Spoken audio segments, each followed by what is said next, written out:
ensuring that you never again have to turn to Russian oil and gas. The 80th anniversary of the liberation of the prisoners in Auschwitz-Birkenau has a special and important meaning to me. It's an honor to be here. It's an honor to be able to remember the Holocaust 80 years ago, the liberation of Auschwitz, and to know that it's not just about the past, it's about the present and the future as well. Justin Trudeau's visit, which included meetings with Polish President Andrzej Duda and commemorations at Auschwitz, was an opportunity for Trudeau to showcase strong leadership on critical issues like energy independence, security, and international cooperation.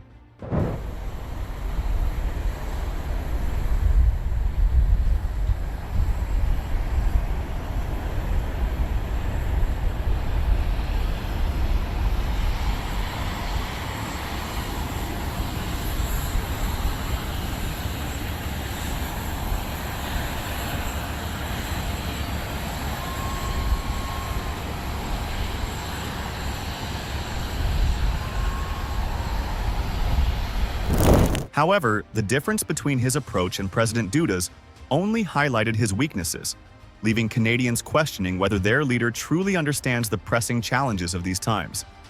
As we move forward, I'd like to ask you a quick favor to subscribe and like this video. It takes just a second and helps us so much. At the center of this diplomatic disaster was Trudeau's lack of substance in addressing Poland's key priorities. Under Duda, Poland has aggressively pursued nuclear energy, diversified its energy sources, and taken a firm stance on national security, particularly in light of the war in Ukraine. Poland, as a frontline NATO state facing direct geopolitical threats, has demonstrated a proactive approach to defense. Meanwhile, Canada's military has been left underfunded and under-equipped despite Trudeau's government pouring billions into international commitments. While he spoke about transatlantic security and support for Ukraine, his inability to address Canada's own defense shortcomings revealed a troubling inconsistency. Pleasure to meet you. I met you last summer. Good to see you. Oh, that's right. This is a picture of Miriam's husband with the Prime Minister. Hi. Thank you for writing that lovely note to correspondence as well. I was, being able to be here to join you on this incredible trip. This means a lot. Oh no, it's a time in the world where we need to be reminded of what never again means more than ever before, and hopefully this visit and the attention around the 80th of the liberation will resonate with people all around the world. God willing. I know it has been a lifetime of sharing stories, of making sure people understand, and it is so important that you've done this. I just feel so blessed to be able to sit with you and join with you here. Thank you. We don't do it because we want to be in front stage. We do it, unfortunately, of what the world is like now. And how do we go about to improve it? This is the thing that worries us. At my age, it doesn't matter what is happening to me, but we are worried about our children and the grandchildren with the hate. It's unfathomable what is going on. 88 is very significant, Prime Minister, because 88 means Heil Hitler in Nazi numerology. And the symbolism of the mezuzah on the Commandant's house under the 88 is quite important. Work you've done in the Holocaust Memorial in Ottawa and the Rome and just everything around the world. It's a real privilege to be able to meet you as well. Thank you so much for all you've brought. The repercussions of this trip directly affect Canada's global reputation. At a time when world leaders are expected to take decisive action on energy, security, and economic stability, Trudeau's engagement in Poland reinforced the perception that his government is more focused on symbolic gestures than real solutions. Trudeau's approach to energy has been defined by heavy-handed regulations, excessive taxation, and policies that have systematically weakened Canada's energy sector.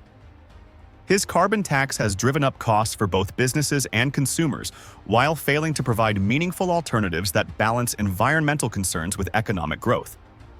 Instead of harnessing Canada's vast natural resources, including some of the world's most responsibly produced oil and natural gas, Trudeau's government has created a hostile investment environment, discouraging expansion and innovation in the energy industry. Pipelines have been stalled or outright cancelled, and new projects face endless bureaucratic roadblocks, leaving Canada unable to fully capitalize on its potential as an energy powerhouse. Trudeau's clean energy and nuclear power stance, when examined in full, reveals a stark contrast between his international ambitions and domestic actions. His failure to balance the two has not only weakened Canada's energy sector, but has also damaged his credibility as a global leader in the clean energy transition. If Canada is to have a meaningful impact on the global stage, it needs a leader who can support both domestic energy development and international sustainability efforts. Someone who recognizes the importance of energy independence and is willing to make the tough decisions to secure it. Pierre Poilievre, if given the opportunity to lead, would take a very different approach, especially to Canada's defense strategy. His focus would be on addressing the glaring shortcomings within the Canadian Armed Forces, ensuring that Canada is capable of defending its own borders and contributing effectively to international security efforts. Poilievre's plan would include increasing defense spending to modernize the military, investing in cutting-edge technology, and ensuring that the Canadian Armed Forces has the necessary resources to operate at peak efficiency. Thank you for your courage and your persistence in carrying on this story. The 80th anniversary of the liberation of the prisoners in Auschwitz-Birkenau has a special and important meaning to me. About 15 years ago, I was tasked with representing the government of Canada at the March of the Living, which is an inspiring gathering of survivors and Jewish youth who walk from Auschwitz, the first concentration camp, to nearby Birkenau, which was by far the most prolific. We walked arms locked. I was privileged to be with a survivor who was over 80 years old. And when we arrived at the gates of Birkenau, he stopped suddenly and he said, "That's where he stood." And he pointed into the air. He said, "When I was a little boy, I walked in here and there was Dr. Mengele." And Dr. Mengele, with the wave of a hand, would decide what would happen to each prisoner after a glance. Would they go immediately to the gas chamber, or would they be enslaved to days or weeks more intensive labor? While Trudeau is caught up in photo ops and international diplomacy, the Canadian public is dealing with the very real consequences of his policies. Housing costs, in particular, have reached astronomical levels, with many Canadians unable to afford a home of their own. The dream of home ownership, once a fundamental part of the Canadian identity, is slipping further out of reach for younger generations.